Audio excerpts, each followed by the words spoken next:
right, welcome in to KC Sports Tonight, or as we're calling it tonight, KT Sports Tonight. Just me today. Everyone's out and about with all the Big 12 tournament fun going on here in Kansas City, of course. But we are going to wait to get to that in just about one topic. And we're going to start with the news that was made officially official by the Chiefs and Mr. Travis Kelce. Yesterday, he went on the Pat McAfee show to talk about his return for a 14th year with the Chiefs. But today, new heights came out, and we know we're always going to get even more out of Kelce when he's talking with his brother Jason, and Jason is being the reporter that he is and asking the big capital J journalism questions. So something that stuck out to me about his conversation on New Heights was that he said he knew that he was coming back for a 14th year about halfway through the season last season. To me, that kind of screams like when things weren't going the way they're used to. Maybe that just means like he knew he didn't want to go out on that note.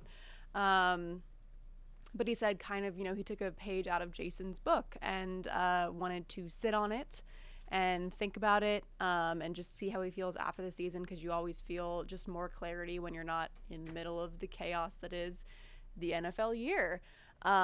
So that's kind of where he was with that. We heard him talk on the show yesterday about how seeing how his fiance Taylor Swift is still doing it and has love for it inspires him to say, well, why don't I just do another year of football? And we here in Chiefs Kingdom are certainly glad that he feels that way. Things are always more fun at Arrowhead Stadium when Travis Kelce is on the field. He is back for one more year, at least, question mark. You never know. It could be more than 1 year, but it is a 1 year deal, of course, with $12 million, up to 15 possibly. And I don't know if you guys are on the same side of Twitter and the internet as a whole that I am. But I don't think this is the biggest news regarding the Kelce family of the entire week.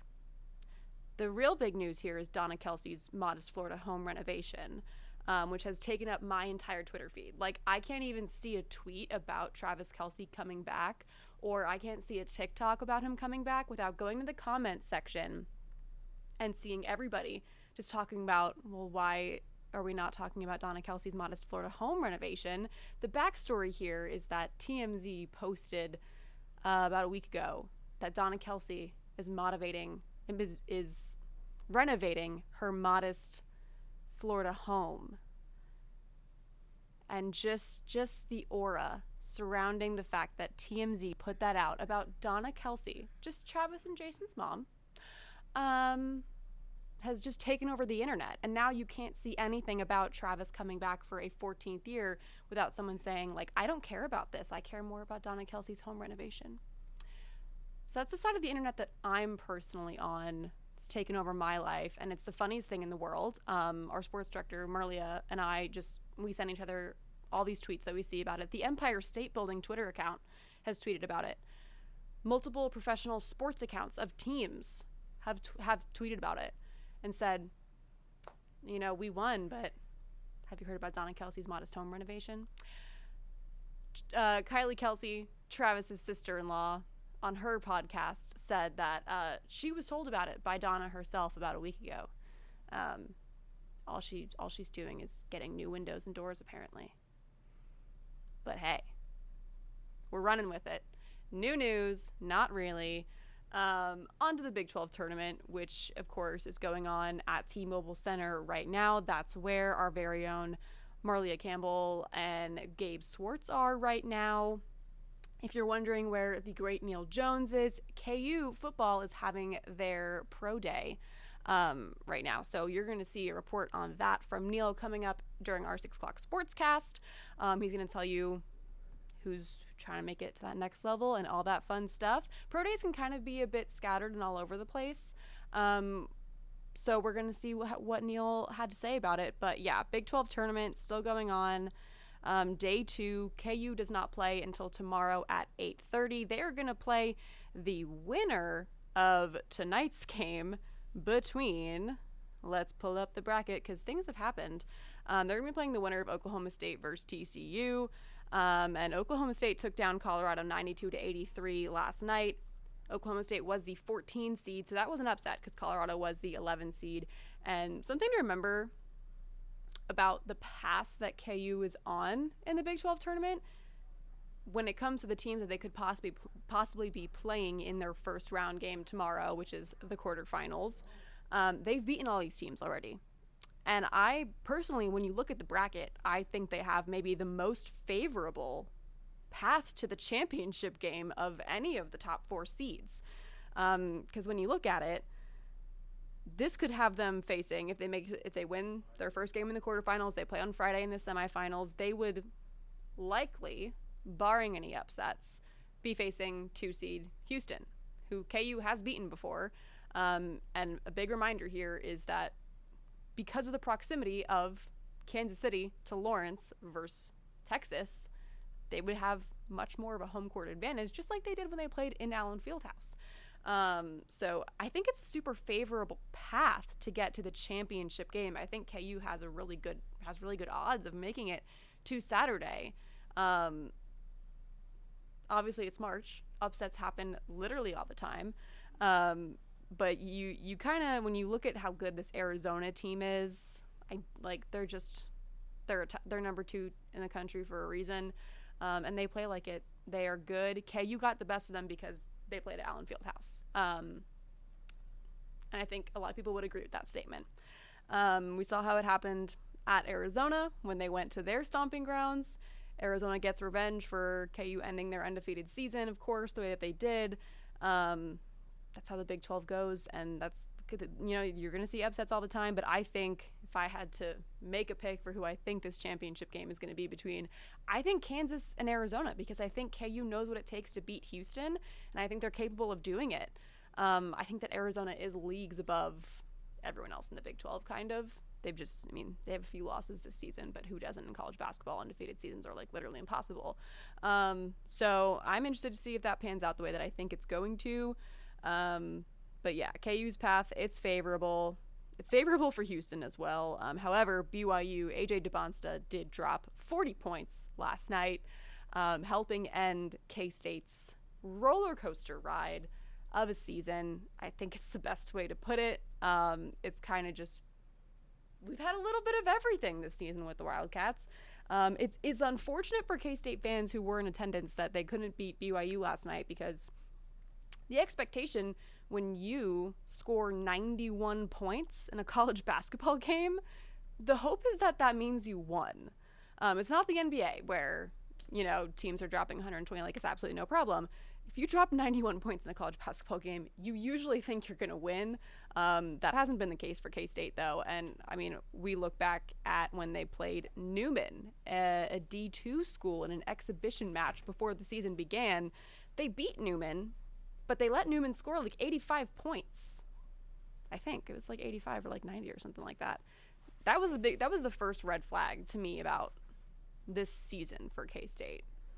Just the inability to just stop anybody from scoring.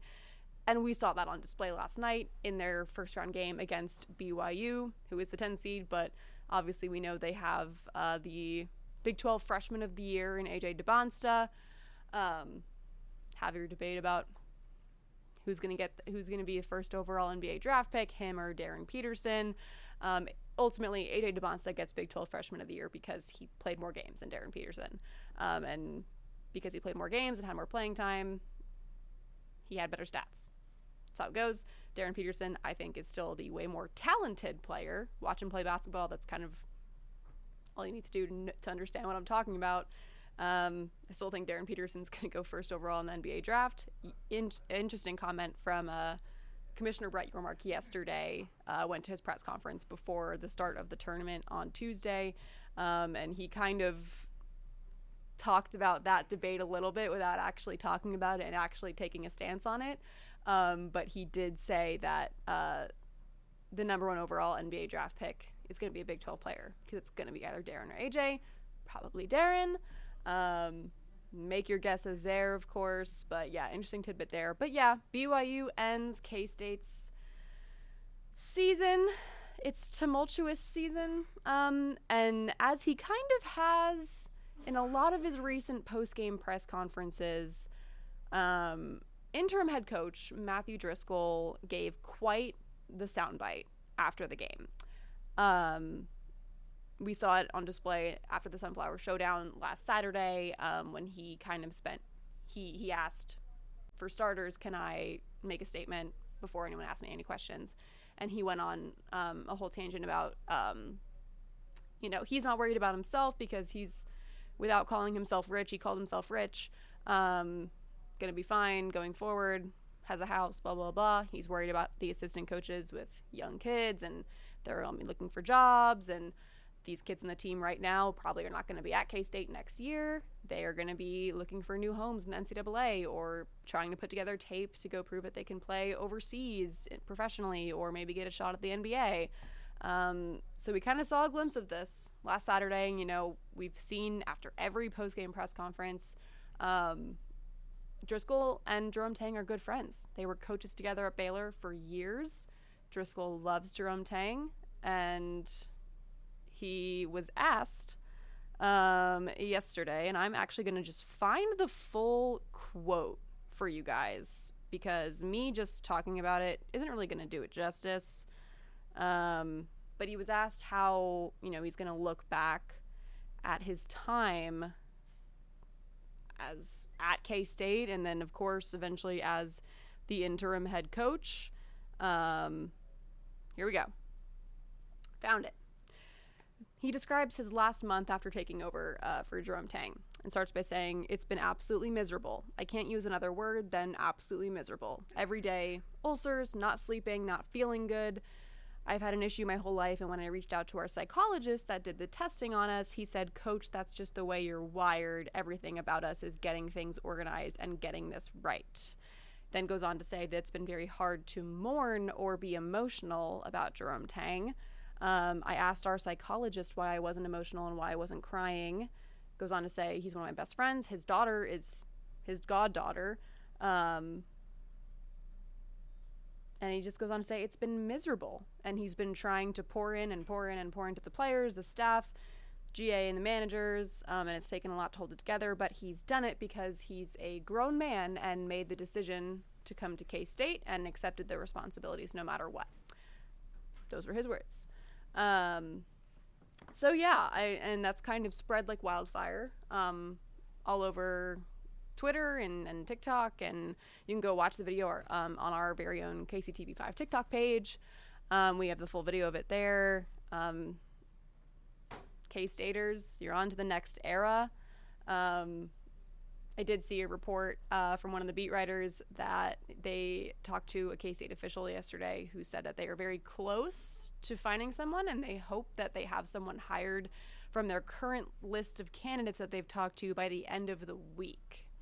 So K-State, you could be hearing something very, very soon about your new head men's basketball coach. But the Jerome Tang era, it's over. The brief interim Matthew Driscoll era, it's over. I don't think any K-State fans are too mad about them losing yesterday. They kind of all just wanted it to be over. It was kind of the vibe that I got after talking to a lot of K-State fans from the KC Catbackers group and things like that. They just weren't very excited for March, but at least the women's team gave them something to cheer for a little bit last week. And speaking of the women's team, I saw a really interesting tweet from head coach Jeff Mittie yesterday. He went to the Big 12 tournament, I'm guessing to support the men's team as a good coach. And he tweeted this after, and it's gotten quite a bit of traction, and more people have continued to talk about this topic on social media. He said, "Just left the men's Big 12 conference tournament game. There were many graphics done on the court that were not done for our tournament. The Big 12 should do better for our women's basketball players. I didn't see all the games. If I'm wrong, let me know." And a lot more people have started to pile in and say there were a lot of things that were done on the court for the men's games yesterday, and then as well this morning at the two games in the first session today, that were not done for the women's last week. One that stuck out to me was they had highlight reels playing on the court from games throughout this season, playing during like player intros and just when they play up on the big screen, the hype videos to get people excited. So that was one that stuck out to me. But I have seen a lot of people saying that they are noticing a lot of differences from the way they've done things. Women's tournament versus the men's tournament, just having a lot more cooler graphics on the LED glass court that has captivated the nation. You can run two ways with this. Number one, maybe they were just kind of testing the waters with it last week and they didn't go all out with the graphics yet. And maybe they just wanted to save some things for this week. I kind of disagree with that standpoint because this is a court that's, I understand, being used for the first time in American competition, but this is a court that's being used all the time in Europe. Like, this isn't like a thing that's just being used for the first time ever. Like, these people have plenty of experience operating the court. Like, they didn't need to wait an entire week to make sure that it was working okay before they could debut cooler graphics. I don't think that actually makes any sense. So yeah, a lot of people complaining about that. However, our very own Gabe Swartz last night was in the K-State locker room after the game, and he's put together a great piece on how the players have reacted to the court. I went into the Arizona State locker room after their first game with Gabe yesterday, and we asked some of the players as well what they thought of it, and they all seemed fine with it. One of them actually told us, I can't dunk, and I dunked today, because we know that it kind of gives you a little more bounce than a traditional hardwood court. The number one negative thing that I've heard from players has been that it's a little more slippery, which is kind of important in a basketball game. But what Gabe found out in the locker room last night was Taj Manning from K-State was not a fan of it at all. He said that it gave one of their players a migraine in the middle of the game. So that's something to watch going forward. And I guess with the introduction of more graphics being used and things like that, maybe that's why all of a sudden players are getting migraines. I don't know, something to watch going forward. The Big 12 LED glass court continues to captivate the nation, of course. But yeah, K-State season is over. KU plays its first game tomorrow at 8:30 against the winner of Oklahoma State and TCU. Again, a favorable matchup for them. I wish their game was like 2 hours earlier because 8:30 is just so late at night. That's the way it is. Big 12 tournament fun continues here in KC.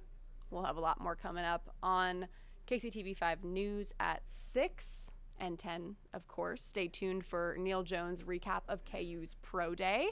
And Marlia Campbell is going to have more from the Big 12 tournament on this kind of in-between day where we don't have any local teams playing, but still so much to talk about there, especially with the court and all of these issues that are starting to arise from it that we didn't really hear as much about last week for the women's tournament. So we're going to keep a close eye on this. Thanks for joining me on KT Sports tonight. Hopefully there'll be 2 people next time, and it won't be me yapping. But we all love to yap sometimes. So that was my soapbox. Have a great night. Join us at 6 and 10.